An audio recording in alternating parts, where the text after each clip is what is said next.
কোরবানি করতে গিয়ে কোনো ধরনের বেদাতি কর্মকাণ্ড যেন না হয়। কোরবানি করার আগে 4টি বিষয় আমরা মাথায় রাখবো। বলেন কয়টি?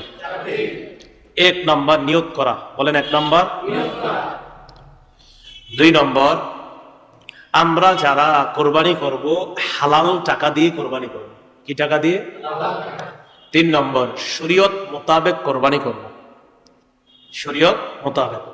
আপনি মন মতো, মানে শরীয়ত বলছে বিসমিল্লাহ বলতে, আল্লাহু আকবার বলতে, দোয়া পড়তে, না আপনি কইলেন আমি পড়বো না, কি হইছে না পড়লে, এরকম না। শরীয়ত যেভাবে বলছে ওভাবে।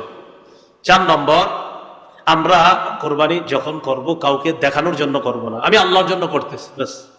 কয়টা কথা? 1 নম্বর নিয়ত শুদ্ধ, 2 নম্বর হালাল টাকা, 3 নম্বর মোতাবেক, 4 নম্বর কাউকে দেখানোর জন্য না। 1 নম্বর নিয়ত শুদ্ধ করা। সহিহ বুখারীর শুরু হাদিস, ক্বালা রাসূলুল্লাহ সাল্লাল্লাহু আলাইহি ওয়াসাল্লাম, ওমর ইবনুল খাত্তাব রাদিয়াল্লাহু তাআলা আনহুর বর্ণনা, রাসূলুল্লাহ সাল্লাল্লাহু আলাইহি সাল্লাম বলেন, ইন্নামাল আ'মালু বিন্নিয়াত। আমলের প্রতিদান নির্ভর করে নিয়তের উপর। আমলের প্রতিদান নির্ভর করে কিসের উপর? পরিশুদ্ধ নিয়তের উপর আমলের প্রতিদান নির্ভর করে। এজন্য মনে রাখবেন, কোরবানির আগে প্রথম শর্ত নিয়ত শুদ্ধ করা। নিয়ত কি করা? শুদ্ধ করা। তাই শরীকে কোরবানি দিতে খুব সতর্কতা অবলম্বন করা। 4 জন শরীকে দিচ্ছেন, 3 জন দিচ্ছেন, একজনের নিয়তে যদি ঝামেলা হয়, হ্যাঁ, সর্বনাশ হয়ে যাবে। পারেন একা দেন, না পারলে শরীকে দেন। বাকি শরীক যাদেরকে নিবেন তাদের যেন নিয়তটা শুদ্ধ থাকে। একা দিলে একটা লাভ হইলো, নিয়ত ভালো হইলে এটাও আপনি জানেন, খারাপ হলে এটা আপনি জানেন, আর কেউ জানবে না। টাকা হালাল কিনা এটা আপনি জানেন, আর টাকা হারাম কিনা এটা আপনি জানেন। যা হবার সব আপনার একার হবে। আর 4-5 জনে দিলে একজনের অর্থ যদি হারাম হয় তাহলে বাকিদের ওই কোরবানির মধ্যে ঝামেলা হয়ে যাবে। কথা বুঝে আসছে? এজন্য শরীক নির্বাচনে খুব সতর্কতা অবলম্বন করা। শরীক যিনি হবেন তার ইনকামটা যেন হালাল হয়, এই বিষয়গুলা খুব লক্ষ্য রাখা। আল্লাহ কথাগুলা বুঝার তৌফিক দান করেন। শরীকে কোরবানি দেওয়া জায়েজ আছে। তিরমিজি শরীফের 1502 নম্বর হাদিসের বর্ণনা, আন জাবির ইবনে আব্দুল্লাহ রাদিয়াল্লাহু তাআলা আনহু قال نحرنا مع رسول الله صلى الله عليه وسلم عام الحديبية البدنة عن 7 والبقرة عن 7। জাবির ইবনে আব্দুল্লাহ রাদিয়াল্লাহু তাআলা আনহু বলেন, হুদাইবিয়া যুদ্ধের দিন আমরা রাসূলের সাথে কোরবানি করেছি। 7 জনের পক্ষ থেকে একটা ওট জবাই করেছি, 7 জনের পক্ষ থেকে গরু জবাই করেছি। 7 জনের পক্ষ থেকে ওট জবাই করছি, 7 জনের পক্ষ থেকে গরু। তিরমিজি শরীফের 1502 নম্বর হাদিস। 1490 এর পরে সব কোরবানির ব্যাপারে হাদিসগুলা, 1490, 91, 92, 1500, 1, 2, 3 তিরমিজির সব কোরবানির ব্যাপারে। মুসলিম শরীফে বর্ণনা আছে, একই সাহাবীর বর্ণনা, জাবির ইবনে আব্দুল্লাহর বর্ণনা। তিনি বলেন, আমরা কোরবানি করেছি, আমরা ওট 7 জনের পক্ষ থেকে করেছি, গরু 7 জনের পক্ষ থেকে করেছি। তো যাই হোক, শরীকে কোরবানি দিতে সতর্কতা অবলম্বন করা। আমার শরীক যিনি হবেন তিনি যেন হালাল ইনকাম করেন, উপার্জন করেন, এই বিষয়গুলোর প্রতি আমরা অবশ্যই খেয়াল রাখবো। তো আসেন, 1 নম্বর নিয়ত শুদ্ধ করা। শরীক যিনি হবেন তারও যেন নিয়তগুলা শুদ্ধ হয়। নাসাই শরীফের 3140 নম্বর হাদিসের বর্ণনা, ক্বালা রাসূলুল্লাহ সাল্লাল্লাহু আলাইহি ওয়াসাল্লাম, ইন্নাল্লাহা লা ইয়াকবালু মিনাল আমালি ইল্লা মা কানা লাহু খালিসা। আল্লাহ রাব্বুল আলামিন ওই ব্যক্তির আমল কবুল করেন না যে আমলটা একমাত্র আল্লাহর জন্য না হবে। যে আমলটা একমাত্র আল্লাহর জন্য কি হবে বলেন? না হবে, এটা আল্লাহ তার জন্য কবুল করেন না। তাহলে বলেন তো, কোরবানির ক্ষেত্রে 1 নম্বর কি করা? নিয়ত শুদ্ধ করা। সূরা হজের 37 নম্বর আয়াত, আল্লাহ বলেন, লা ইয়ানালুল্লাহা লুহুমুহা ওয়ালা দিমাউহা। আল্লাহর কাছে গোশত যায় না, রক্ত যায় না, ওয়ালাকিন ইয়ানালুহুত তাকওয়া মিনকুম। তোমাদের তাকওয়া, অন্তরে কার কি পরিমাণ ভয়, নিয়ত কতটুকু শুদ্ধ, আল্লাহর জন্য কোরবানি করছে কিনা, এটাই আল্লাহর কাছে যায়। আল্লাহর কাছে আমাদের তাকওয়া যায় বলেই তো আল্লাহ মায়া করে কোরবানির গোশত আমাদেরকে খাওয়ায়। গোশত কারা খায়? আমরা খাই না। তো কোরবানি করলাম কার জন্য? আল্লাহ আমাদের খাওয়ায়। সুবহানাল্লাহ। কারণ আল্লাহ তো আমাদের থেকে রক্ত, গোশত এটা চায় না, আল্লাহ চায় নিয়তটা ঠিক কিনা। মনে থাকবে তো ইনশাআল্লাহ। ক্বালা রাসূলুল্লাহ সাল্লাল্লাহু আলাইহি ওয়াসাল্লাম, সালাসুল লা ইউদিল্লু আলাইহিন্না কলবু রাজুলিন মুমিন। 3 ক্ষেত্রে মুমিনের অন্তর খেয়ানত করতে পারে না। বলেন কয় ক্ষেত্রে? 1 নম্বর, ইখলাসুল আমালি লিল্লাহ। সব আমল মুমিন আল্লাহর জন্য করবে, এই ক্ষেত্রে মুমিনের কলব খেয়ানত করতে পারে না। এজন্য আল্লাহ শিখাইয়া দিছে, আপনি বলেন আমার নামাজ, আমার কোরবানি, আমার হজ, আমার যাকাত, আমার ইবাদত সবকিছু একমাত্র আল্লাহর জন্য, এটা আপনি বলেন। কারণ মুমিন আমলের ক্ষেত্রে খেয়ানত করবে না, মুমিনের কলব কখনো খেয়ানত করতে পারে না। এই গেল 1 নাম্বার কথা, নিয়ত শুদ্ধ করা। 2 নাম্বার, হালাল টাকায় কোরবানি দেওয়া। বলেন কি টাকায় কোরবানি দেওয়া? হালাল টাকায় কোরবানি দেওয়া। এই কথাটা মনে রাখতে হবে।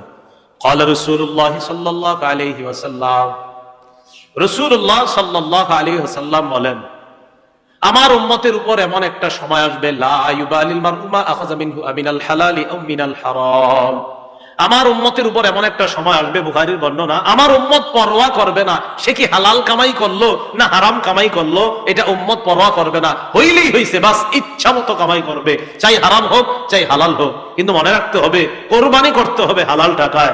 এখানে যদি বেশিরভাগ উপার্জন হারাম হয় অথবা পুরা উপার্জন হারাম হয় কোনো একজন শরীকের, তাহলে সবার কোরবানি বাতিল। ওনারা বুঝছেননি? কোন একজন শরীকের বেশিরভাগ উপার্জন যদি হারাম হয় অথবা পুরো অংশ যদি হারাম হয়, সবার কোরবানি বাতিল হয়ে যাবে। আল্লাহ হেফাজত করেন। এই জন্য শরীক নির্বাচনে সতর্কতা অবলম্বন করা। তো বলেন তো 2 নাম্বার কাজে কি জানি? কোরবানির ক্ষেত্রে হালাল টাকায় কোরবানি দেওয়া।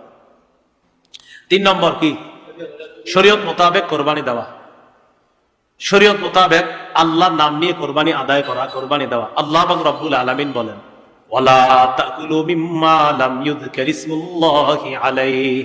যেই পশু জবাই করার সময় আল্লাহর নাম নেওয়া হয় না, ওই পশুর গোশত তোমরা খাবে না। যেই পশু জবাই করার সময় আল্লাহর নাম নেওয়া হয় না, ওই পশুর গোশত তোমরা খাবে না। অন্য আয়াতে আল্লাহ বলেন, ফাকুলু মিম্মা যুকিরাসমুল্লাহি আলাইহি, ওই পশুর গোশত তোমরা খাও যেই পশু জবাই করার সময় আল্লাহর নাম নেওয়া হয়। তাহলে যেই পশু জবাই করার সময় আল্লাহর নাম নেওয়া হয় এটা খাও, যেই পশু জবাই করার সময় আল্লাহর নাম নেওয়া হয় না এটা তোমরা খাবে না। তো আল্লাহর নাম নেওয়া, শরীয়ত মোতাবেক কোরবানি করা। কোরবানি করতে গিয়ে কোনো ধরনের বেদাতি কর্মকাণ্ড যেন না হয়। যেমন পশু কিনছেন, এখনো 10 দিন বাকি কোরবানি, বা 5 দিন বাকি, বা 3 দিন বাকি, ওই মুহূর্তে আপনারা অনেক মানুষ কত রং বেরঙ্গের তামাশা করে পশুরি নিয়া, এই করতে হয় সেই করতে হয়। বেচারার জবান থাকলে মনে হয় বলতো, আমার একটু মাফ করো, এত কিছু করো কামারে। কোন ধরনের বেদাত যেন অনুপ্রবেশ না করে। মনে রাখবেন, সব বেদাতের মূলে থাকে জাল বর্ণনা। কি বললাম? সব বেদাতের মূল হয় জাল বর্ণনা। এই জাল বর্ণনা হয় সমস্ত বেদাতীদের প্রথম হাতিয়ার জাল বর্ণনা। একটা জাল বর্ণনা ফিট করবে, এটা হবে বেদাতের প্রধান হাতিয়ার। বেদাতের কোনো অনুপ্রবেশ করানো যাবে না, শরীয়ত মোতাবেক কোরবানি করা। সহিহ বুখারীর বর্ণনা 2697 নম্বর হাদিস, আম্মা জান আয়েশা সিদ্দিকা রাদিয়াল্লাহু তাআলা আনহার বর্ণনা, ক্বালা রাসূলুল্লাহ সাল্লাল্লাহু আলাইহি ওয়াসাল্লাম, মান আহদাসা ফি আমরিনা হাদা মা লাইসা মিনহু ফাহুয়া রাদ্দুন।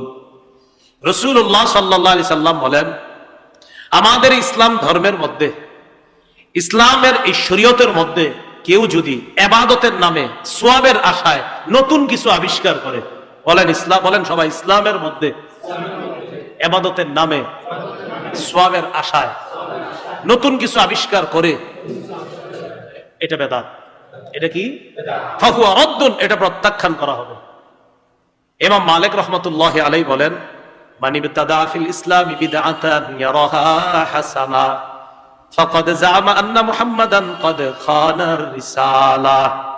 ইমাম মালিক বলেন, কোন ব্যক্তি যদি ইসলামের মধ্যে নতুন কিছু বানায় আর এটারে যদি সে উত্তম মনে করে, এটা নতুন প্রথা চালু করছে এবং এটারে সে উত্তম মনে করে, সে কেমন যেন মনে করে যে মুহাম্মদ সাল্লাল্লাহু আলাইহি ওয়াসাল্লাম নবুয়তের দায়িত্ব পালনে ত্রুটি করেছেন।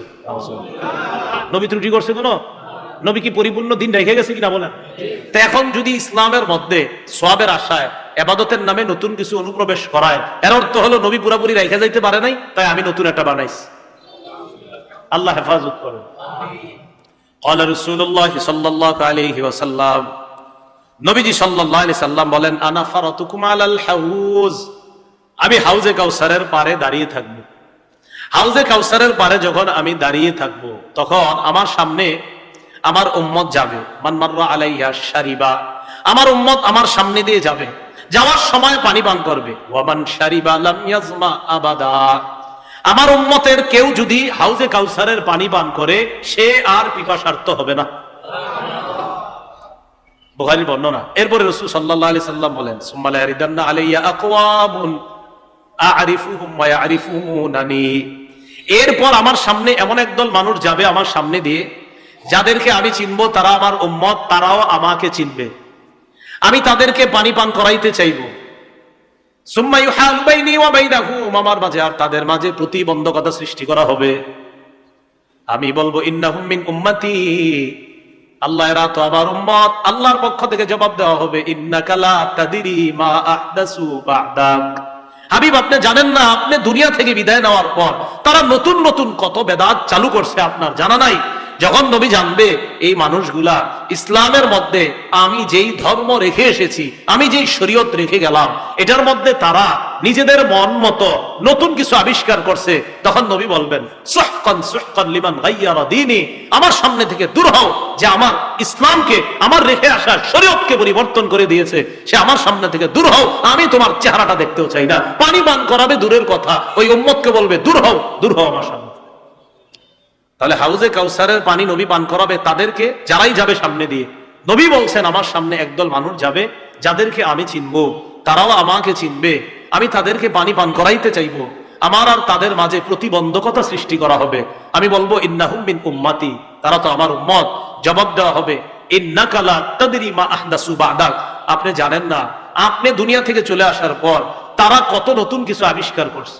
নবীজি বলেন, তখন আমি বলবো সুহকান সুহকান লিমান গায়্যারা দীনি ওয়া ফি রিওয়ায়া বাদদালা দীনি, আমার ধর্ম, অর্থাৎ আমি যে ধর্ম রেখে আসলাম দুনিয়াতে, যে শরীয়ত রেখে আসছি, এটা যে পরিবর্তন করেছে, দূর হও, দূর হও আমার সামনে থেকে। আল্লাহ আমাদেরকে হেফাজত করেন। কয় নম্বর কথা গেল? 3, শরীয়ত মোতাবেক কোরবানি করা। 4 নাম্বার, কাউকে দেখানোর জন্য কোরবানি না করা। 4 নাম্বারটা এমনি বলতে পারি যে রিয়া মুক্ত কোরবানি করা। বলেন, রিয়া মুক্ত কোরবানি করা, লৌকিকতা মুক্ত কোরবানি করা, লৌকিকতা মুক্ত কোরবানি করা, লোক দেখানো ছাড়া কোরবানি করা। লোক দেখানোর কোরবানি যদি হয় তাহলে এটা কিন্তু মুশকিল হয়ে যাবে, এটা আল্লাহ কবুল করবেন না। তিরমিজি শরীফের লম্বা হাদিস, 2382 নম্বর হাদিস, এই হাদিসের মধ্যে আসছে রাসূলুল্লাহ সাল্লাল্লাহু আলাইহি ওয়াসাল্লাম 2380, 2381, 82, 2383, এই হাদিসগুলো সব রিয়ার ব্যাপারে। রাসূল বলেন, মাইয়ুরাই ইউরাইল্লাহ ওয়া মাইয়ুসাম্মি ইউসাম্মিউল্লাহ, যে কাউরে দেখানোর জন্য কোন আমল করে, কিয়ামতের মাঠে আল্লাহ তারে দেখায় দিবেন। মানে এই রিয়ার পরিবর্তে যে গজব আল্লাহ দিবেন, সেটাও সে দেখতে পাবে। ওমাইয়ুসাম্মি, যে মানুষকে শোনানোর জন্য কিছু করে, যে মানুষ আমারে বলবে আমি শাইখুল হাদিস, আমি বড় মুহাদ্দিস, এটা আমারে বলবে, আল্লাহ কিয়ামতের ময়দানেও তাকে ভয়ঙ্কর কিছু শুনিয়ে দিবেন। বলেন নাউজুবিল্লাহ। রিয়া করা যাবে না, দেখানো যাবে না। তো তিরমিজি শরীফের 2382 নম্বর হাদিস, এই হাদিসের মধ্যে রাসূলুল্লাহ সাল্লাল্লাহু আলাইহি সাল্লামের সাহাবী আবু হুরায়রা রাদিয়াল্লাহু তাআলা আনহুর বর্ণনা।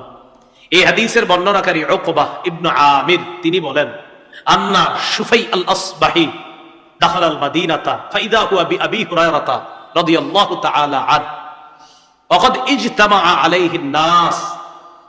একজন বিখ্যাত তাবিঈ নাম শুফাই আল আসবাহি, তিনি মদিনায় আসলেন। আসার পর তিনি দেখেন রাসূলের সাহাবী আবু হুরায়রা রাদিয়াল্লাহু তাআলা আন এক জায়গায় বসা, মানুষ তাকে ঘেরাও করে আছে, মানুষ তার চারপাশে একত্রিত হয়েছে। ওয়া হুয়া ইউহাদ্দিসুন নাস, তিনি মানুষকে হাদিস পড়াচ্ছেন। সুবহানাল্লাহ, হাদিস শোনাইতেছে রাসূলের। ফাদারাউতু মিনহু হাত্তা ক্বাদতু বাইনা ইয়াদাইহি, আমি আবু হুরায়রার কাছাকাছি গেলাম, তার পাশে বসলাম। ফালাম্মা সাকাতা ওয়া খালা, তিনি যখন হাদিস পড়ানো থেকে চুপ হইলেন, বিরত থাকলেন, একাকিত্ব, তিনি যখন নির্জনতা অবলম্বন করলেন, একা একা হলেন, আর কেউ আশেপাশে নাই, আমি তাকে কানে কানে তার পাশে যে বসে আছি, না, আমি তাকে ঘরের মধ্যে একা একই যখন তিনি আছেন, তখন বললাম, লাম্মা হাদাসতানি হাদিসান সামি'তাহু মির রাসূলিল্লাহি সাল্লাল্লাহু আলাইহি ওয়াসাল্লাম ওয়া আকালতাহু ওয়া আলিমতাহু, আমি তাকে বললাম, আমার এমন একটা হাদিস শোনান, যে হাদিসটা আল্লাহর নবীর কাছ থেকে আপনি শুনেছেন, জেনেছেন, বুঝেছেন, শুনেছেন, জেনেছেন, বুঝেছেন, এমন একটা হাদিস শোনান।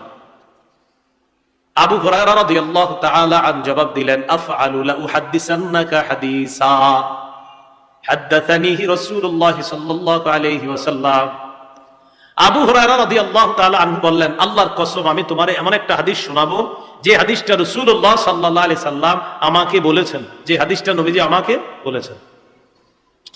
এই কথা বলার পর নাশাগা আবু হুরায়রা নাশগা, আবু হুরায়রা রাদিয়াল্লাহু তাআলা আনহু বেহুশ হয়ে গেছে। হাদিস বলছিনি, সবাই বলেন হাদিস বলছে, বলার আগেই বেহুশ।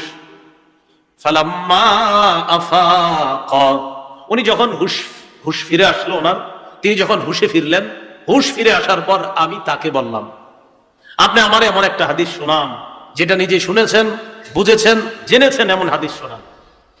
আবু হুরায়রা রাদিয়াল্লাহু তাআলা আবার বললেন, আফআলু লা উহাদ্দিসান্নাকা হাদিসা হাদ্দাসানিহি রাসূলুল্লাহ সাল্লাল্লাহু আলাইহি ওয়াসাল্লাম মা মা'ানা আহাদুন গায়রি ওয়া গায়রু। আমি তোমারে এমন একটা হাদিস শোনাবো আল্লাহর কসম, যে হাদিসটা নবী আমাকে বলেছেন, বলার সময় আমি আর নবী ছাড়া কেউ ছিল না, এমন একটা হাদিস আমারে বলছে, যেটা আমি ভালোভাবে শুনছি, বুঝছি, জেনেছি। এই হাদিসটা আমি তোমারে এখন শোনাবো। এটা কইয়া, এটা বলার পর মাঝে মাঝে আমার ভাষা একটু আমগো কুমিল্লার ভাষা হিসাবে আপনারা বুঝে নিয়ে, না ঠিক আছে? তো এটা বলার পর সুম্মানা শাগা আবু হুরায়রা তানাশগাতান উখরা। আপনারা এ পর্যন্ত কোনো অবুঝ কোনো বাংলা নাই তো নাকি? আমি যে এতক্ষণ যে বাংলা বলছি কোনোটা বুঝেন না এমন আছে? সমস্যা নেই, আমার কোনো বাংলা না বুঝলে যে কেউ বলে ফেলবেন এটা বুঝি নেই, আমি আবার বলবো, কোনো সমস্যা নেই। তো আবু হুরায়রা রাদিয়াল্লাহু তাআলা এটা বলার পর উনি দ্বিতীয়বার আবার বেহুশ হয়ে গেছে। হাদিস বলছে, বলে নাই। ফালাম্মা আফাকা, উনি আবার হুশে আসলেন, তার হুশ ফিরে আসার পর আমি আবার বললাম, এমন একটা হাদিস শোনান আমাকে একটু, যেটা শুনেছেন, জেনেছেন, বুঝেছেন। আবু হুরায়রা বললেন, লা উহাদ্দিসান্নাকা হাদিসান হাদ্দাসানিহি রাসূলুল্লাহ সাল্লাল্লাহু আলাইহি ওয়াসাল্লাম ফি হাদাল বাইত আনা ওয়া হুয়া ফি হাদাল বাইত মা মা'ানা আহাদুন গায়রি ওয়া গায়রু। আমি তোমারে এমন একটা হাদিস শোনাবো যেটা নবী এই ঘরে বইসা আমাকে বলছে, আমি আর নবী ছাড়া কেউ ছিল না। এবার আরো গুরুত্ব দিল যে এই ঘরে বইসে আমারে বলছে, আমি আর নবী ছাড়া কেউ ছিল না। এটা বইলা নাশাগা আবু হুরায়রা তানাশগাতান উখরা, আবার বেহুশ হয়ে গেছে। কয়বার হইল? হাদিস বলছেনি। তাহলে কেমন হাদিস যেটা বলতে বলতে খালি বেহুশ হয়ে যাচ্ছে। ফালাম্মা আফাকা, আবার হুশ ফিরে আসছে। আসার পর আবু হুরায়রা বললেন, লা উহাদ্দিসান্নাকা হাদিসা হাদ্দাসানিহি রাসূলুল্লাহ সাল্লাল্লাহু আলাইহি ওয়াসাল্লাম ফি হাদাল বাইত ফি মাকামি হাদা মা মাআহু আহাদুন গায়রি ওয়া গায়রুহু। আমি তোমারে এমন একটা হাদিস শোনাবো, আমি তোমাকে এমন একটা হাদিস বর্ণনা করব, যে হাদিসটা রাসূলুল্লাহ সাল্লাল্লাহু আলাইহি সাল্লাম এই ঘরে, এই স্থানে বৈশা আমাকে শুনিয়েছেন। তিনি আর আমি ছাড়া এই ঘরের মধ্যে তৃতীয় আর কেউ ছিল না। এটা বইলা নাশাগা আবু হুরায়রা তানাশগাতান, আবার বেহুশ হয়ে গেছে। কয়বার হাদিস বলছিনি? ফালাম্মা আফাকা, আবার হুশ ফিরে আসছে। এবার হুশ ফিরে আসার পর বললেন, আমি তোমাকে এমন একটা হাদিস শোনাবো যে হাদিসটা আল্লাহ নবী আমাকে বলছে। ফামালা খারান আলা ওয়াজহি, উনি আবার বেহুশ হয়ে চেহারার উপর পড়ে যাবে, মানে এভাবে পড়ে যাবে এমন অবস্থা। আসনাতুহু, আমি তাড়াতাড়ি ওনাকে ধরলাম, আমার সাথে টেক লাগায় বসাইলাম। তবিলা, লম্বা সময় ধরে রাখছি যেন আর না পড়ে, মোটামুটি উনি স্বাভাবিক অবস্থায় যেন ফিরে আসে, কারণ বারবার বললেই তো বেহুশ হয়ে যাচ্ছে। এবার ধরে রাখলাম। এক পর্যায়ে আমি তাকে বললাম, আপনি মেহেরবানি করে হাদিসটা বলেন, বলতে পারছেন না কেন? আবু হুরায়রা রাদিয়াল্লাহু তাআলা আনহু বললেন, কিয়ামতের ময়দানটা যখন আল্লাহ কায়েম করবেন, কোন ময়দান বলেন তো? আল্লাহ যখন বিচার ব্যবস্থা কায়েম করবেন, যখন বিচার করবেন, আউয়ালু মাইয়াদউ রাজুলুন জামাআল কুরআন, প্রথম আল্লাহ ডাক দিবেন ওই ব্যক্তিকে, ওই আলেমকে, যে আলেম কোরআন হাদিসের বিদ্যা অর্জন করছে, তারা ডাকবেন, আসো। আলেমকে দেখার পর আল্লাহ বলবেন, আলাম আল্লিমকা আলা মা আনজালতু আলা রাসূলি ফামাযা আমিলতা ফিমা উল্লিমতা, আমি কি তোমাকে ওই বিদ্যা শিক্ষা দেই নাই যে বিদ্যা আমি আমার হাবিবের উপর নাজিল করেছিলাম? আমি কি তোমাকে ওই বিদ্যা শিক্ষা দেই নাই যে বিদ্যা আমি আমার হাবিবের উপর নাজিল করেছি? ওই বিদ্যা কি আমি তোমারে শিখাই নাই? জবাব দিবে, বালা, জি রব, আপনি আমারে শিখাইছেন। তো কি করছো? আমল করছো শিক্ষা অনুযায়ী? জবাব দিবে, আকুমু বিহি আনা আল-লাইলি ওয়া আনা আন-নাহার, আমি সকাল সন্ধ্যা আমল করছি, আমি কোরআন প্রচার করছি, হাদিস প্রচার করছি, এরকম বলবে।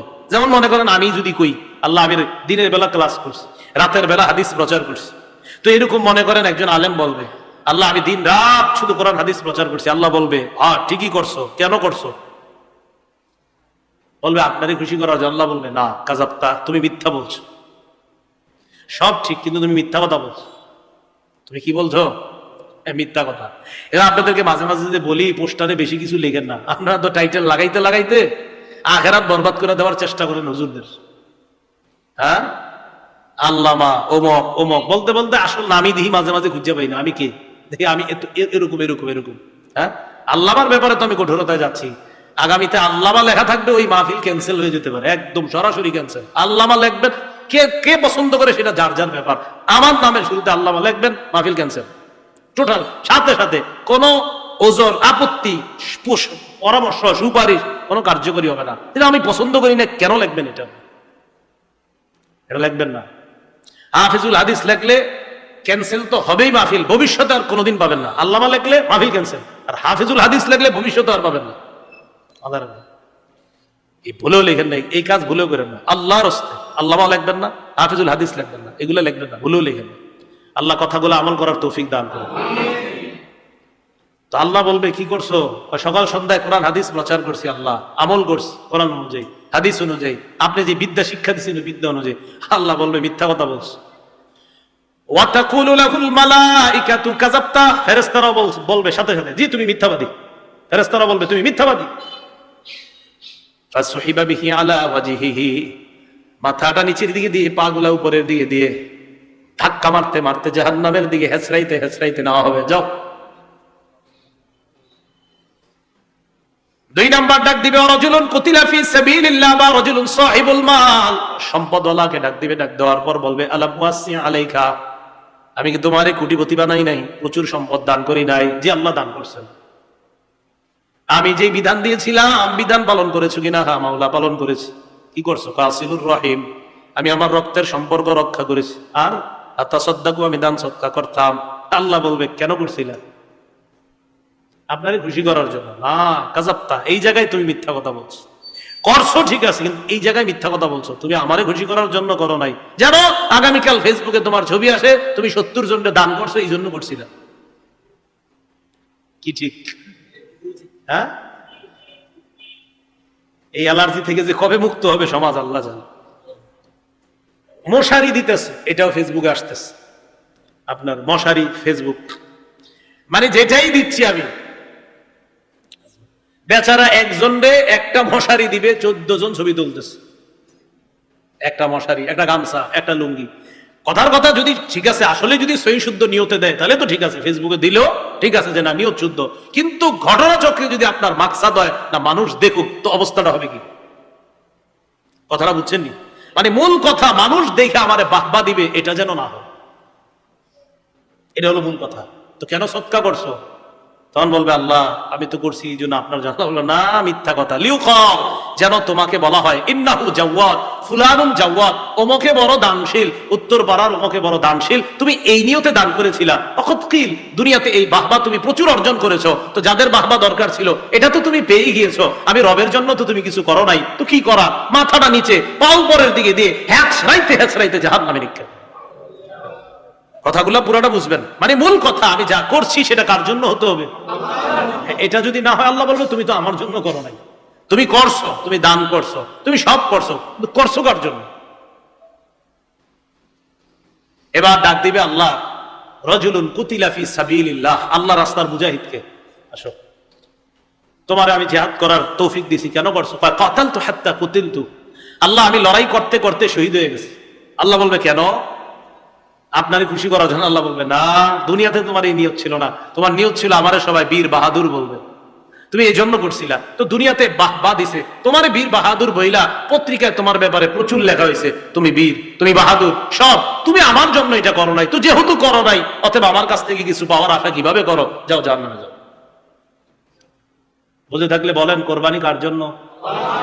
আবু হুরায়রা বলেন উলাইকা সালাসাতুল্লাতী তুসআরু বিহিমুন নার, এই তিন রিয়াকারী আমলের মাধ্যমে জাহান্নামের আগুন প্রজ্বলিত করা হবে। এর মধ্যে প্রথম জন যেহেতু আলেম, আর আবু হুরায়রা রাদিয়াল্লাহু তাআলা তিনি ছিলেন একজন বিখ্যাত আলেম, এজন্য ইনি এই হাদিস বলতে গিয়ে বারবার বেহুশ হয়ে যাচ্ছিলেন, বলতে পারছিলেন।